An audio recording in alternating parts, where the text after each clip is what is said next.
mais um novo painel do Congresso das Casas de Longa Permanência 60+, que propõe a seguinte questão: qual a importância e o papel das moradias institucionais? Vamos convidar, então, a professora, arquiteta e doutora Maria Luísa Trindade Bestete ao palco. Seja bem-vinda, professora.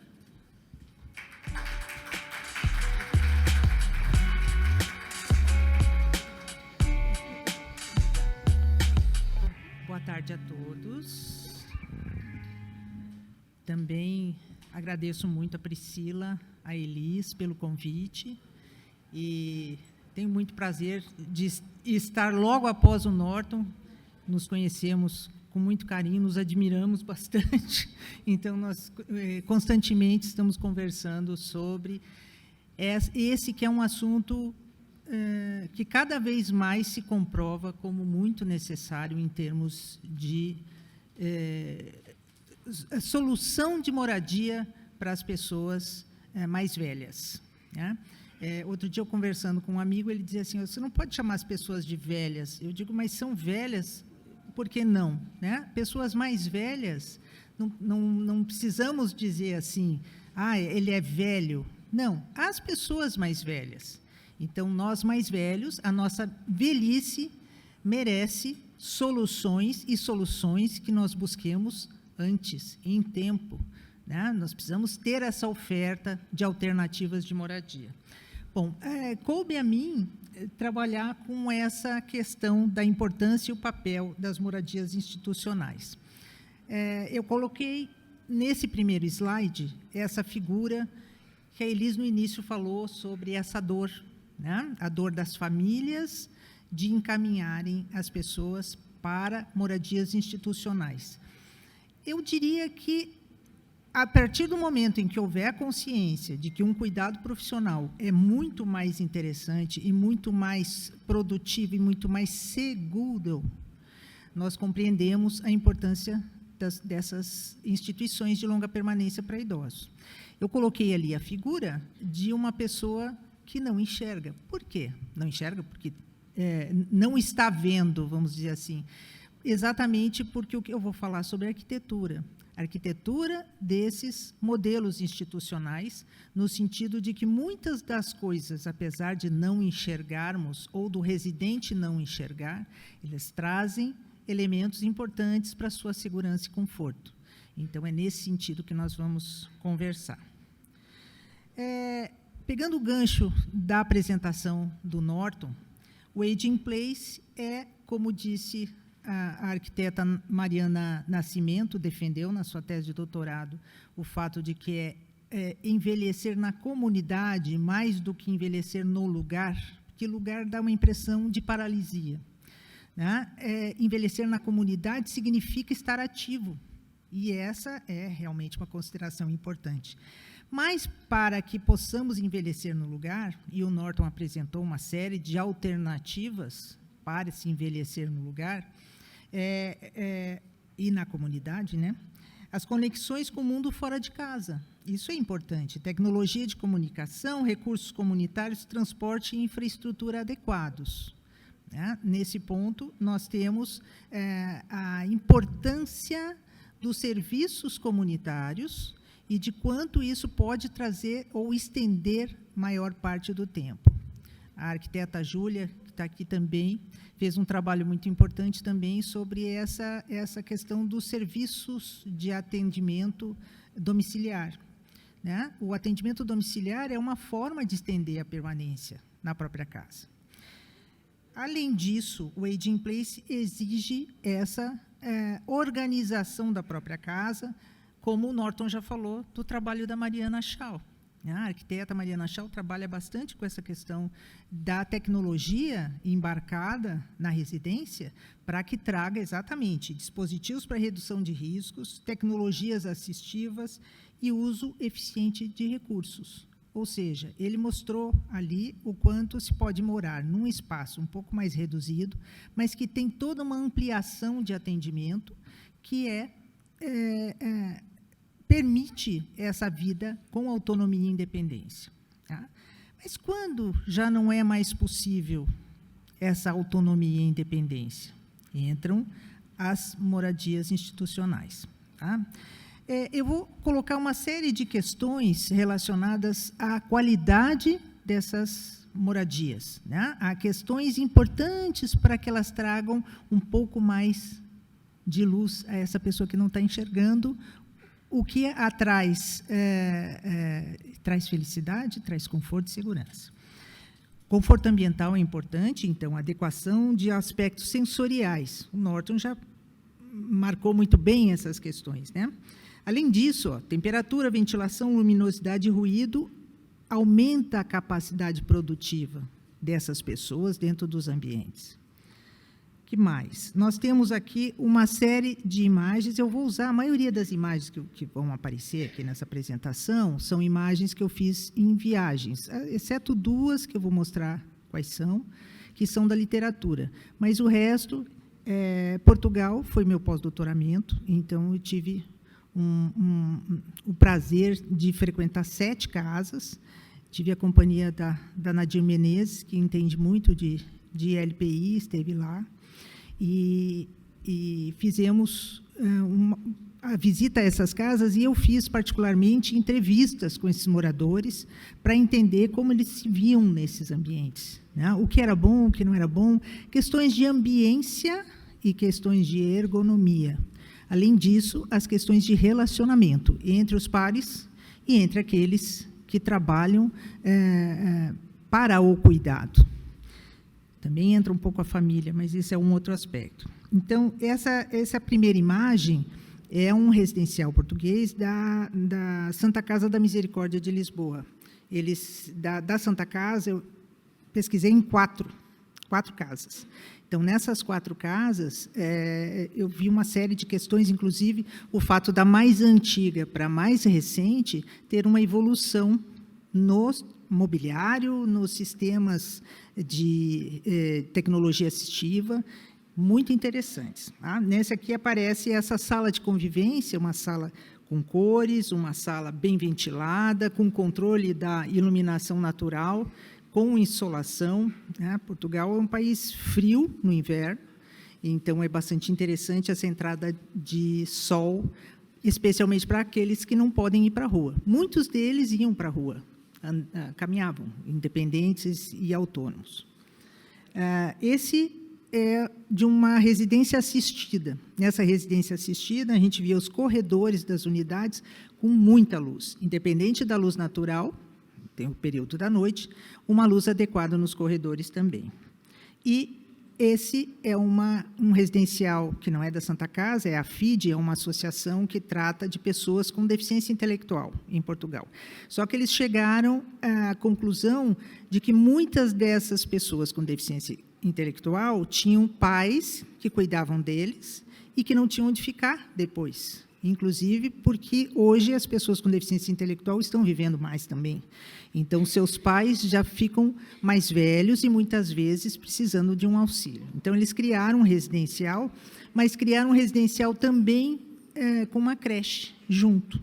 Então, é exatamente a questão do Aging in Place, quando pensamos que ele está num bairro, e atende basicamente aquele bairro da Amadora, que é um município próximo, aquele vidro que aparece ali dividindo os espaços, divide a parte de refeitório infantil, então crianças até 3 anos, dos adultos. E depois tinha mais um vidro, que não aparece na foto, que separa, não visualmente, mas separa um pouco da questão acústica das pessoas com um pouco mais de necessidade de cuidado. Então, aquelas que o cuidador precisava alimentar ou auxiliar. Então, o interessante era isso, havia uma convivência das crianças com as pessoas idosas, moradores idosos, no horário da refeição. Então, é bonito de ver, mas precisava preservar um pouco essa questão acústica, porque criança parece um bando de caturritinhas, né? Falando, é separado, fica bonito para ver, fica organizado, e, ao mesmo tempo, dá uma ideia de um espaço bastante amplo. Aqui no Brasil, a gente não vê muito essa proximidade de equipamentos infantis com equipamentos para idosos. Os banheiros, também, essas fotos são todas de lá. o que a gente vê normalmente é o uso da barra de apoio, né? Isso já é natural, mas se vê bastante na Europa o cordãozinho lá para puxar, para avisar se alguma coisa não vai bem no banho. Tá? Nem todas as casas aqui têm. E é interessante ter um tipo de campainha que possibilite essa tranquilidade de entrar para o banho sem ter alguém acompanhando. No entanto, qualquer coisa, puxa a cordinha que o auxiliar vem. Tá? É bastante rico nesse sentido. A questão do piso, né? Um piso tem que ter uma condição que evite escorregar, porque a pior hora é quando sai do box, né? Que o pé está ensaboado, a água embaixo do pé ainda tem sabão, então é a hora que se escorrega. Tapetinhos no banho, aqueles com ventosa, funcionam bem. Fora do banho, nem pensar em botar um tapete que enrole no pé. Mas, ao mesmo tempo, pensar em algumas soluções de piso que possam manter o conforto, de sair do banho e não pisar num piso feio, né? Não passar para um piso gelado. Nessa terceira foto, aparece uma parte de piso que depois eu vou mostrar, que a gente levanta para escoar a água. Então, tem todo um nível que se mantém dentro do banheiro. Então, sendo um banho auxiliado ou não, não há pequenos degraus que muitas vezes provocam a queda. O pequeno degrau, às vezes, é mais complicado do que um degrau normal, porque se subestima. A segurança contra quedas, especialmente em escadas e rampas. É preciso um corrimão adequado, dos dois lados, com um piso ou uma faixa derrapante, pelo menos, e essas áreas precisam ser bem iluminadas. O corrimão, propriamente dito, isso está em norma brasileira de acessibilidade, estabelece de 3,5 a 5,5 centímetros de diâmetro. Quer dizer, é o quanto se precisa para segurar. Menos do que isso, já começa a ficar escorregadio. Mais do que isso, a empunhadura não é suficiente. Tá? Os revestimentos. Os revestimentos são importantes. A gente via, antigamente, isso o Norton falou bem, a Elis falou também, no tempo dos asilos, os pisos tinham aquelas juntas, então, uma cadeira de rodas, um carrinho de serviço, ia naquele plec, plec, plec, plec, plec, plec, plec, fazendo um barulho incômodo. Então, este barulho incômodo precisa desaparecer. Às vezes, uma pequena fresta entre os pisos pode provocar queda. É a história de arrastar os pés e travar em alguma saliência mínima que seja, milimétrica. Pode causar uma queda também. O mobiliário. O mobiliário adequado é aquele que tem a altura adequada, de preferência com braços, os assentos, sejam sofás, sejam cadeiras, com o braço, porque o sentar, digamos que é mais fácil, até soltando o corpo, mas levantar é importante ter um apoio. Algumas cadeiras, então, são feitas, às vezes, aquela história de é um braço diferente, tem que ver se tem resistência para a pessoa realmente colocar o peso do seu próprio corpo para poder levantar. Sobre iluminação, ela não pode ser tão fraca, que fique meio escuro, não pode ser tão forte, e isso o Norton falou muito bem, um projeto de luminotécnica adequado permite que haja não só um controle da intensidade, como a projeção dos raios luminosos de uma luminária. Tá?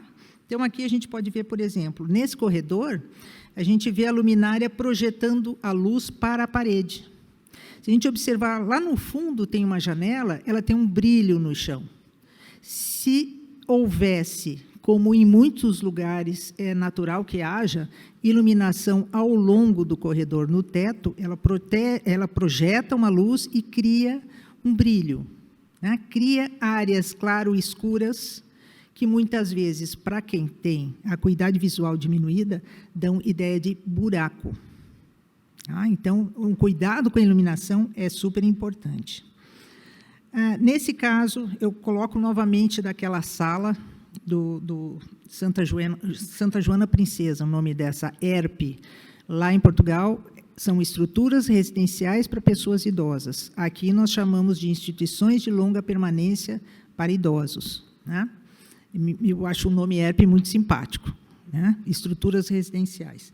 Então, mostra o controle da luz natural, para que também não haja um incômodo do excesso de luz. Vamos lá, de novo, com a questão da luz.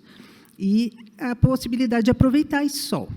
Então, são amplas janelas, com bastante entrada de sol, porém, com a possibilidade de controlar essa entrada de sol. Nesse refeitório, essa foi uma ERP que eu não pude fazer pesquisa, entrevistas, porque eles tinham inaugurado há pouquíssimos meses, ainda estavam ajustando a gestão, ainda tinha uma certa necessidade de organizar, mas mostra nesse refeitório o quanto um teto de madeira ele tem reflexão nenhuma, né? Os tetos de madeira eles são muito bonitos de dia. À noite, se tiver uma luz que dependa desse teto de madeira, não ilumina nada. Então, o que colocaram? Longas luminárias de LED, rebaixadas a um nível que projetava para baixo, né? E as mesas claras, o piso claro, mantinha dia e noite esse lugar bem iluminado. Essa é uma outra, que inclusive é uma outra instituição particular, lá de Portugal. Eles usaram uma antiga maternidade para instalar a instituição. Colocaram uma luz indireta através dessa sanca e a luz natural também sempre sendo aproveitada, né, nos momentos sem sol. Então, a gente vê que a iluminação de cima não tem, né? Isso é providencial, isso é importante para não criar esses efeitos contrastantes que muitas vezes ofuscam a visão. Nesse aqui, particularmente, é dessa mesma da foto à sua esquerda, é dos dormitórios. Foi uma sacada de projeto muito interessante, porque tem uma sacadinha do lado de fora, mas aí essa reentrância criou uma escrivaninha, que pode ser usada como escrivaninha, pode ser usada como penteadeira, pode ser usada como exposição de objetos importantes da memória afetiva, que é o caso dessa senhora, o quarto de uma senhora. Aquela luz pela esquerda deixava o quarto com uma iluminação indireta durante o dia. Então, a cortina na porta-balcão que abria para essa sacada podia dar um fechamento dessa luz mais intensa, mas deixava essa ao lado. Bastante interessante também. Na cartilha de ambiência do Ministério da Saúde, há três princípios importantes para que se tenha uma boa ambiência. Então, o primeiro é confortabilidade, tem a ver com as questões de conforto ambiental. Também, né, o melhor lugar do mundo está dentro de um abraço, né? Eu gosto sempre de usar essa figura da música, mas principalmente as questões físicas mesmo, né? Luz, cor, tudo isso mexe com a confortabilidade. O segundo é a produção de subjetividades. Quer dizer, no momento em que se tem uma distribuição de mobiliário, como aqui, nós estamos uns atrás dos outros para assistir, o foco é aqui. Mas, se estivéssemos discutindo algum assunto, qual seria o melhor arranjo? Um arranjo em círculo ou em círculos concêntricos, né? Seria outro layout para se ter uma situação de convivência melhor. Quando a gente fala nessa questão da produção de subjetividades, não é só entre os moradores, os residentes, é também com as pessoas que os cuidam e também com os familiares que frequentam esse lugar, ou voluntários também. Então, é preciso ter essa noção de quanto é importante a distribuição do mobiliário para que se coloque essa situação. No caso, nós estamos vendo a facilitação dos processos de trabalho, que seria a terceira questão da ambiência. Na facilitação dos processos de trabalho, a gente consegue uma produtividade melhor de quem cuida. Porque, se há uma maneira de reduzir o tempo nas demandas normais, nos atendimentos, mais tempo sobra para ter a produção de subjetividades, para se conversar com a pessoa, para se perguntar como ela está, para abrir um sorriso para ela, simplesmente isso. Quer dizer, passar, conversar. Normalmente, a correria não dá certo, precisa fazer uma reengenharia aí para que haja um aproveitamento do tempo.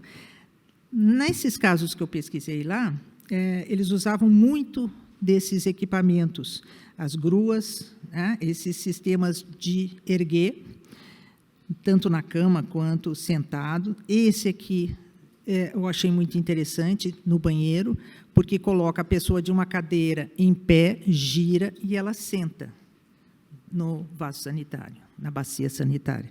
Então, ele é bastante interessante em termos de resultado na facilitação do processo de trabalho. Os cadeirões com essas rodas deixam a pessoa mais confortável, não fica essa transferência de uma poltrona para uma cadeira de rodas, depois de novo para uma poltrona, já muda a poltrona logo. Tá? Essa mesa eu achei interessante, porque muitas vezes a gente vê só a mesa, porque suja, porque derrama e tal, tem um problema de logística mesmo, de poder lavar isso tudo, de poder manter bem arrumado. Eles colocam a toalha e essa capinha de acrílico por cima, que prende a toalha, é fácil de passar um paninho com álcool e a mesa fica sempre bonitinha. Tá? Mas essa que eu falei antes sobre o banheiro. Né? O ralo está embaixo. Quando desce essa chapa de ferro furadinha, fica tudo num nível só. Então, ela é encaixada. Precisa, depois do banho, sempre manter limpo, porque o sabão vai juntando o sabão e água que sai do corpo mesmo, né? A gordura do corpo acaba criando alguns focos. Então, precisa levantar e, de fato, limpar sempre. Vou apressar um pouquinho em cima da hora. Ambientes enriquecidos, que essa foi uma questão até que a Nadir, na dissertação de mestrado, encontrou esse termo, ambientes enriquecidos. Sinalização eficiente é bastante importante, assim como mensagens positivas.